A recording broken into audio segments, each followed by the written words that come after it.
did say we were walking a line of potentially a bit twee.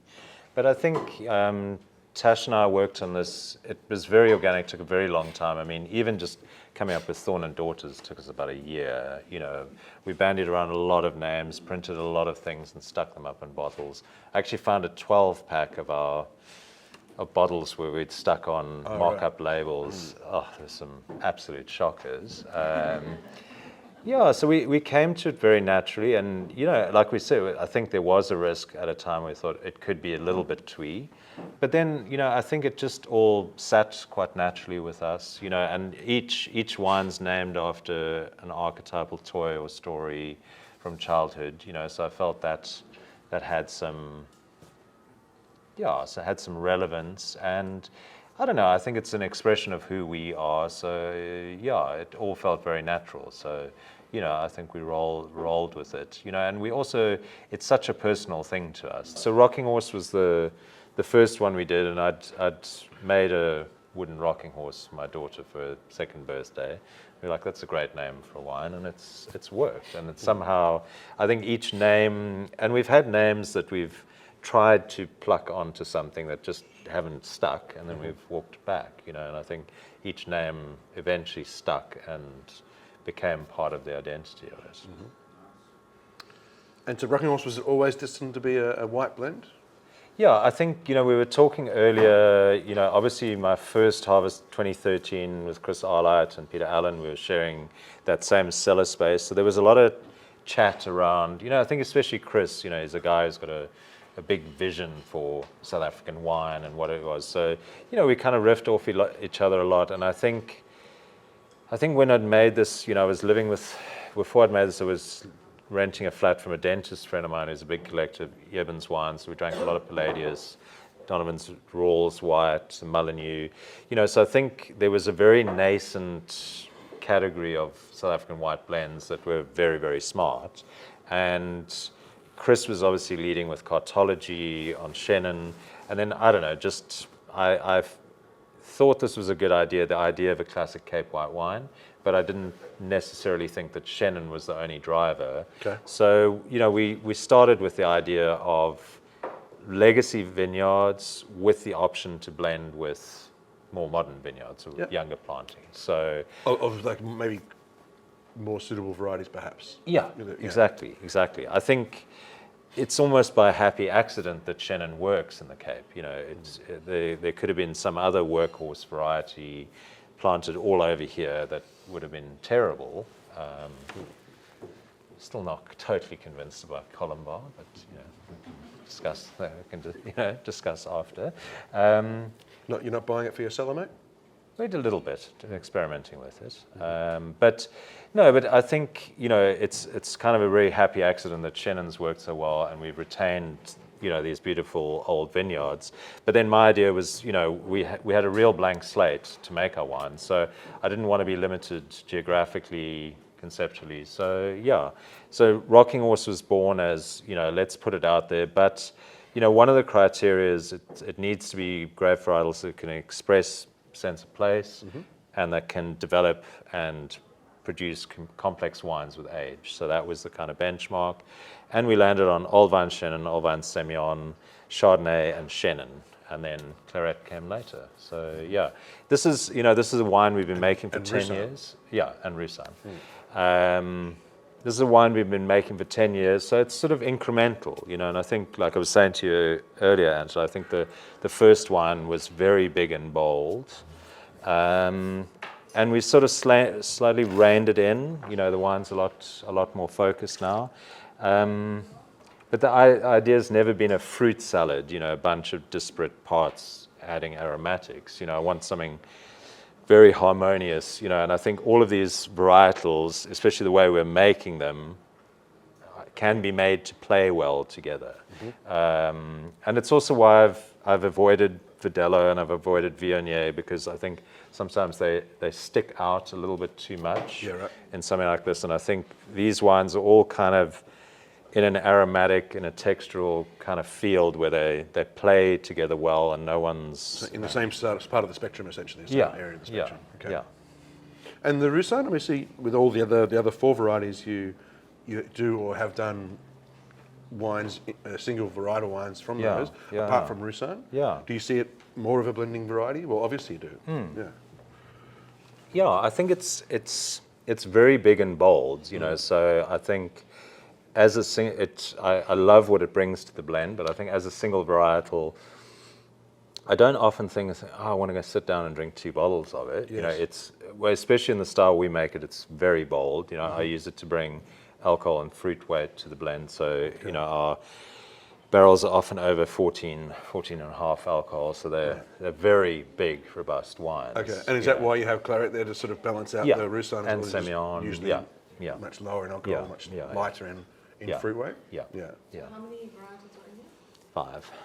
So Roussanne and Semillon, Chenin Chardonnay, and Claret. Yeah, and I think this is something we've, like I say, we just approached it very iteratively, made fine improvements on each vintage. And I think now in terms of vineyard selection and winemaking and everything, Hi, Jimmy. I think it's in a very good space, you know, and I think it's delivering what I wanted, which was sort of, you know, a classic blended Cape white wine, you know, that has a vintage expression that's complex and textural. And when are you doing the blend for this? What time of year are you blending the Again, components? it's something we, you know, sort of towards the end of winter, we'll just sort of start assessing and, you know, earmarking barrels for it and, you know, doing the quality control. And then August, September, October, I'll do a few passes at it, you know, where we put together mock-up blends, see if we're happy with where that is. And then, so by the time we come to blending, you know, we can fine-tune that, but we've already got a framework. And how long after that process are you bottling? How long is it sort of sitting as a blend for? So we'll blend it for about a month. Okay. Yeah. That's not very long. That's interesting. No, So, yeah. But look, you know, the joys of working in shared cellar space. We've got yeah. there's a lot of moving. Yeah, you know, for those of you who don't know, we rent cellar space at Grabelskloof. So, yeah, I fit in with Peter Allen Finlayson with his Crystallum wines and the main Grabelskloof production. So there's a lot of moving parts there. We're doing about 650 tons altogether. So it's, and you know, our stack of Sarvis, you know, paperwork is like that because it's so many batches and blends from all over. So yeah, it gets complicated. Lots of admin. Yeah. And this wine, again, seems more savoury than previous iterations of Rocking Horse. It seems like to me that the Semillon and the Roussanne are much more dominant. I know they're usually the most dominant in terms of percentages, but it seems more dominant on the palate and on the nose this year as well. Seems like sort of like vanilla flower character, a bit of that sort of basil, herbal character coming through from the Semillon as well. Do you agree, or what's your... No, I think it's definitely there, but it's also, I think in its early days, it does roll around a bit, and you'll see different things expressing themselves a little bit more. You know, so it's definitely more in that sort of tempestuous phase. But no, I agree. Yeah, a little bit tempest in a glass. It's incredibly lively and bright as well. Like there's no. We're talking about savouriness and structure, but there's still lots of life and intention on the wine as well. No, and I think that's down to, you know, we're picking in some very warm, dry areas. So, you know, the challenge has always been to find tension in areas where we've got ripeness in spades. Yes. Is to kind of just rein that in a few degrees and find tension and freshness in the wines. You know, and you definitely want the wines to finish tucked in and tight and dry and clean. Yeah, it's got almost like a lovely tea sort of texture to it as well. Very fine. Very lovely. Just pardon my ignorance. The wine is kind of sort of musical, really, and I'm kind of familiar with the other 4 varieties in there. But what does claret bring to the quartet? Yeah, claret is a funny one because, you know, on its own. It's funny, my wife doesn't like it. She's got like this salted melon kind of very old school thing. But I like it. It really gives me this, I really want this kind of old school vibe in the wine, not just primary fruit, you know. And I think claret, especially with the blending, I think just gives, it doesn't bring a lot because it's like 10% alcohol. It's got a nice acidity. it's quite a light wine, but it sort of fills in gaps and gives a background note that I think Sort of mineral if and I chalky leave as well, it isn't out, but if I leave it out, I really feel the loss of it. Whereas if you taste it on your own, you can't almost tell like what's. It's almost like a negative space thing. I don't know. It just works, and. There's just something. It brings this kind of old school vibe to the wine that I really, really like. It's like a splash of soda in a Negroni. Yeah. Just to liven it up and give it some. Exactly, and just livens up the blend. So again, Claret's a bit like Chenin. It's an old workhorse grape varietal. It was very widely planted in Stellenbosch, and my assistant Albert, he makes a wine called Thorne Daughters. And it's based on the old Lieberstein recipe, which was Chenin and Claret, because SFW had so much Claret and Chenin around in Stellenbosch, and that was the thing. And it's a beautiful, beautiful wine. It's 90% Chenin, 10% Claret, and it's got a real identity of its own, And Claret's very hard to define what it brings, but it changes, it changes the character. But also it lowers the alcohol as well, as you said. Yeah, that makes a big difference. So, we've got a few components that are 13.5 to 14.5. And then when you've got some that are sort of 10% alcohol, it's also, a moderating effect. Yeah, if you can't add water, you can add Claret Blanc. Perfect. Increase the yield as well. Perfect. Yeah. Thanks, Dave. No, but you're right. I mean, you've obviously made one single varietal from it. The Cravens have done as well. I mean, the Molineux have made them before also.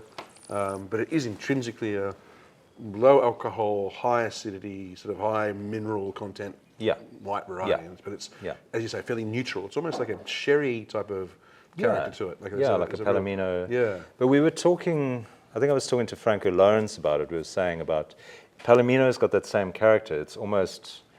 There's no definable flavor, but then if you taste very old sherries, there's bags of fruit. Yes. And you're like, it must be latent in the wine somewhere. There's nothing else going in there. Yeah. So I think, Claret's a bit like that. It's not a lot of easy to appreciate fruit, but especially as the wines age, you see there's a lot of latent fruit, which doesn't have a strong aromatic expression when it's young.